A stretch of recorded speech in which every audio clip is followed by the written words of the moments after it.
And watching today's winners and losers on Wall Street with our financial expert Rob Black. And the big story today was Yahoo buying the blog site Tumblr for $1.1 billion. And I've been curious, is this a winner or a loser in your book? Well, listen to Marissa Mayer's conference call, and I think it's a winner for what she's expecting. No profits until 2014. It's a very similar deal to Facebook buying Pinterest. Pinterest wasn't making any revenue, it was photos. But people are paying attention to photos on Facebook. It's the same idea as YouTube or Google buying YouTube, where at the time it made no sense, but in hindsight it makes a ton of sense. $1.1 billion, almost all in cash. She's going to leave it alone. She's not going to touch it. It's going to stay in New York City. It's not going to change any management. They're going to help them hire. They're going to help them, steal some of their content and use it on Yahoo site. So I like the deal, but it's a long throw. It's a deep pass for the end zone, and so far everything Marissa Mayer's touched has turned to gold.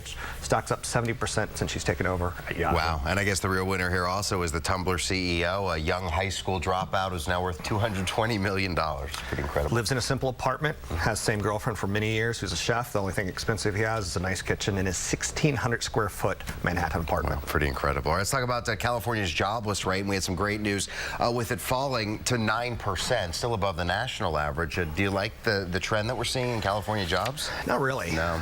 Tourism is down, so when we do stories about things are slowing down in China, it hurts California. But construction jobs were the big winner, all things considered, in the latest data that came out. But trouble in Europe and Pacific Rim, stagnant wages also for Californians in the low to middle income, not good. So if I were to rate our economy, it's improving, which is nice, but everything's out of focus in the picture, so it's kind of out of focus as well in the job market.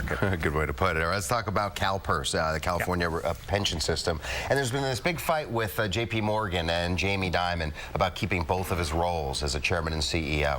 What do you think about that? Should U.S. leaders of companies have both roles? I love what you just did to me. You asked me a question. We're talking about, should a CEO also be a chairman? Who's going to fire him if he has all the power?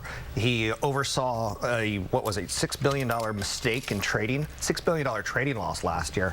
So now CalPERS represents a lot of shares. It's the pension fund from California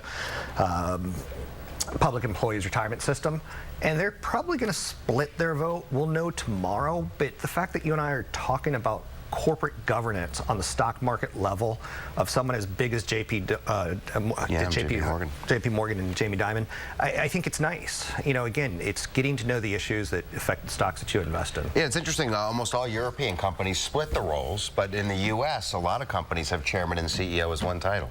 And last year was almost split, so a lot of people are expecting he's going to lose it this year. Oh, we'll see. All right, let's talk about a question, an email coming in here from Brian. How much cash should you keep on hand for emergencies? Vague question. I don't know if that's like cash in your wallet. I keep an extra 20 just in case. I don't want to get stuck in a toll and not be able to pay. Yeah, the right answer is you want to fund your retirement, your 401k, your 403b, your 457. You never want to touch that because that's your retirement piggy bank. So instead of raiding the piggy bank, you want to have a separate piggy bank set up called a retirement, called an emergency fund, and it's 2 to 6 months of your income, typically because that's how long it takes you to find a job if you lose your ability to earn income. All right, an income meaning your take-home pay or your gross pay, your take-home pay? Ultimately, it's your take-home, but whatever works for you. Okay. So again, if you're a car salesman, you want more because it takes longer to get that sales cycle going. If you're an engineer, you're going to be hired like that. All right, thank you, Rob. And if you have a question for Rob, you can post it on his Facebook fan page, and we'll answer it here on KRON 4.